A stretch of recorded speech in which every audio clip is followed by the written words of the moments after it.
Hey, how's it going, YouTube? This is me, Midnight Wolf, doing a video on dreams. One of the things that I've been wanting to do is create a test dummy, as I call it. And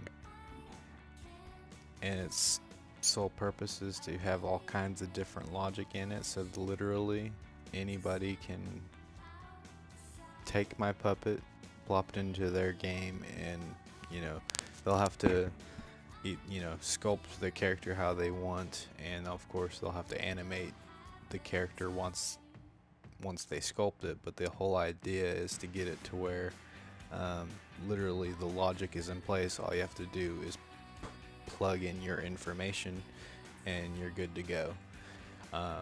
So let's get started on this little tech demo. This is just a work in progress, so there are definitely going to be some bugs.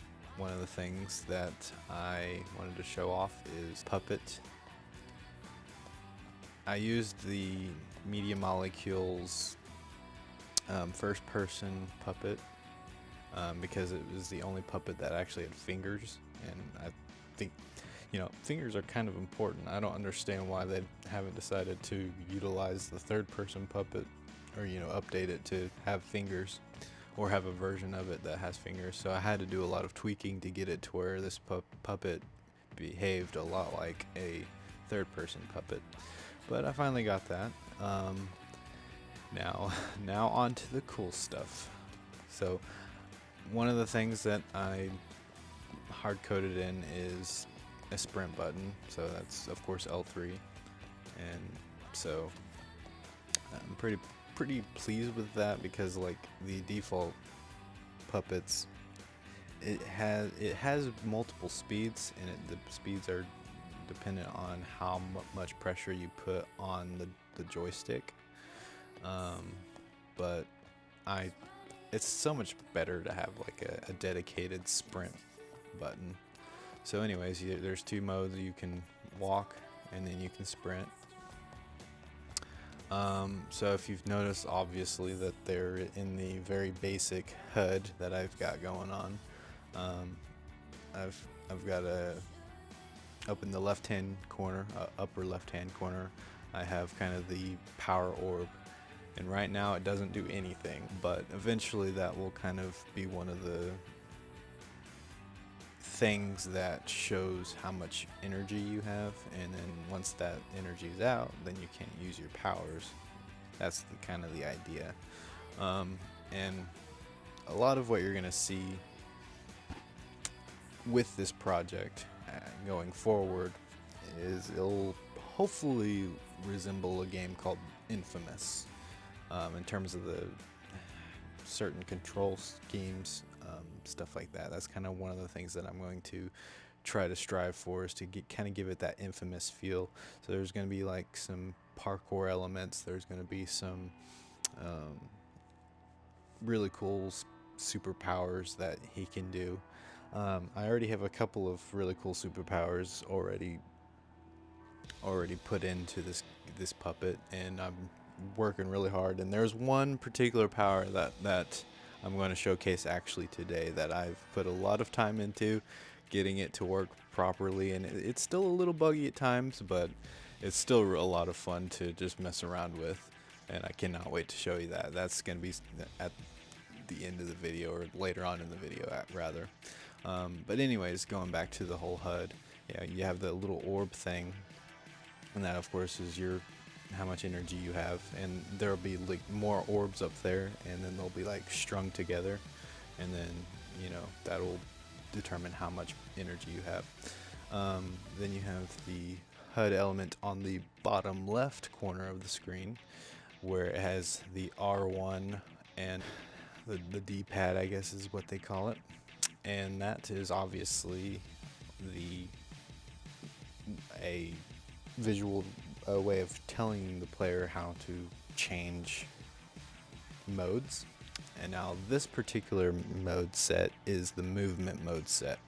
So you have 3 different movements that you can choose And then of course you have your default movement, which is the current one that you're in. So you have technically 4 states, but only 3 different special movements, and I'll get to those here in a little bit. So you can also change the behavior of the camera a little bit. So one of the ways that you can do that is, notice how whenever I move the left joystick in a circle, the puppet walks around in a circle. Well, if you press the R3 button, then it kind of locks the puppet in the direction that the camera is facing. And I have a proximity sensor, and that would be considered an enemy. And if you get within that proximity, or it locks on basically. And so I kind of have like a little lock-on system in place. And so that's going to be part of the combat, is being able to lock in on your target. Now you don't have to use the target lock if you don't want to, especially like if you really like Infamous and you know kind of how that game plays, and it doesn't have a target lock, anything like that. So that's just something I added in case people wanted to be able to lock onto the targets. Yeah, and he can jump a little bit. I'm also kind of working on the ability to vault and stuff, and like a kind of a wall run type thing where you kind of go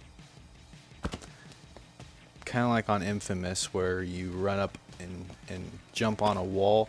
He kind of runs up the wall a little bit. Right now it's a little buggy, so I'm kind of working out the kinks on that, but hopefully I'll get there on that one. The whole wall running stuff is a little bit difficult to get right. But then of course another thing is he'll eventually be able to grab the ledge, is kind of the idea. And then there'll be animations associated with that logic as well. Alright, so now the really cool stuff. But not the really cool stuff, and I know I keep saying really, but the awesome stuff, where the movement abilities come in handy. So let's start off with super speed. Nothing too crazy about. Oh gosh, rip. Okay, nothing too crazy about super speed. So like, if you don't press the sprint button, obviously you walk around. So nothing too crazy about that. But you click down the sprint button and you can run a lot faster, and allows you to get down and back pretty fast, whereas it would take forever in the normal mode. But anyways, moving on to the next movement mode, which is flight. Now this one is a heavy work in progress right now. It can literally just gets off the floor. He can move left and right, back and forth, that sort of thing. He can go up and down. He can even rotate, look up and down, that sort of thing. This is really all the flight can do at the current state of this project. But the one thing that I worked on the most, that I'm probably most proud of, because I don't think I've seen anybody use this kind of method before, and that goes for all games. I mean, and it has to do with teleportation. Now, teleportation is something I think a lot of people kind of are scared to try to attempt in video games. Because how do you predict where the player wants to teleport to? I mean, some people have done like little dashes, like been able to do a couple of dash attacks here and there, but how do you expand the teleportation to where you can pretty much zip around the map all day long if you want to? Well, this is what I'm going to show you. Ignore that's a later thing that I want to show off. But basically, Dreams has this ability, this thing called the Imp, and that's basically a mouse cursor for the DualShock controller, and it basically allows you to use the controller's motion sensor to point where you want the cursor to go. So I'm actually pointing where I want this cursor to go. Now I can't teleport to anywhere in this cursor until I grab a point. And then once I grab it with R2 and then press triangle, I teleport. And this is one of the things that is really fun to do, just kind of zip around. I mean, you can go all the way down to there. You can go all the way over here. Let's say you want to go up on top of a building, but you're on the ground, so you can't really, it's hard to grab the top of the building. Well, you have a couple of camera modes. You have the kind of like this first person camera mode, the other mode, which is the up above mode, allows you to grab onto the top of a building, let's say, and then teleport to it. So pretty proud of that, this sort of system. But then I took a step further. Okay, what about planning out your fight? So let's say you know that there's going to be a fight that you're going to get beat up a lot. And I know, like in the game Infamous, one of the mechanics of Infamous is if you drain your energy or you're low on health, all you have to do is find a source of electricity and absorb it.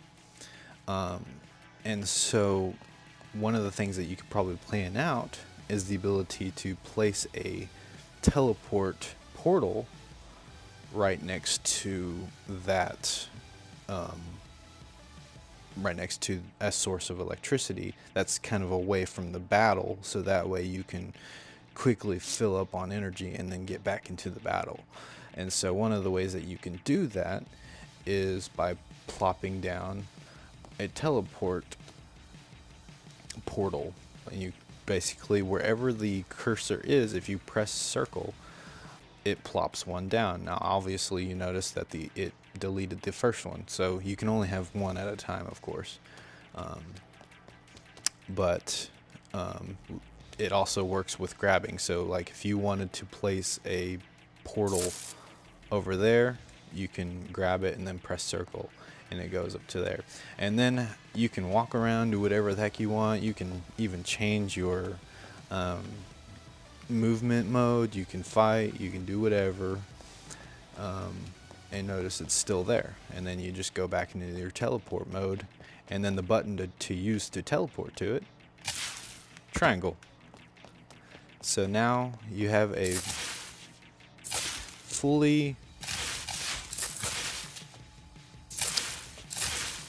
control over teleportation as it starts bugging out. So a lot of work to be done, but I think this is a great start to something pretty incredible. And the best part will be that once I have this puppet done, I'm not going to post it yet, but whenever it's completely done, I'm going to make it remixable, and then anybody can put this puppet into their dream and sculpt it, or take the logic out of it and put it into their person if they need to. But the whole idea is to have kind of a jack of all trades puppet that can do just about anything that you need it to do, and then, you know, anybody can just take it from the Dreamverse, put it in their game, and it will speed up the process. Like if there was a puppet like this that existed, then that's one less thing that you have to worry about whenever you create your game. If there's a puppet that already can do like a lot of different things, then you don't have to spend time trial and error seeing what works, what doesn't work. It just will work, and then all you have to do is sculpt the character how you want, and then, or you can literally take the logic from the puppet and put it onto your puppet.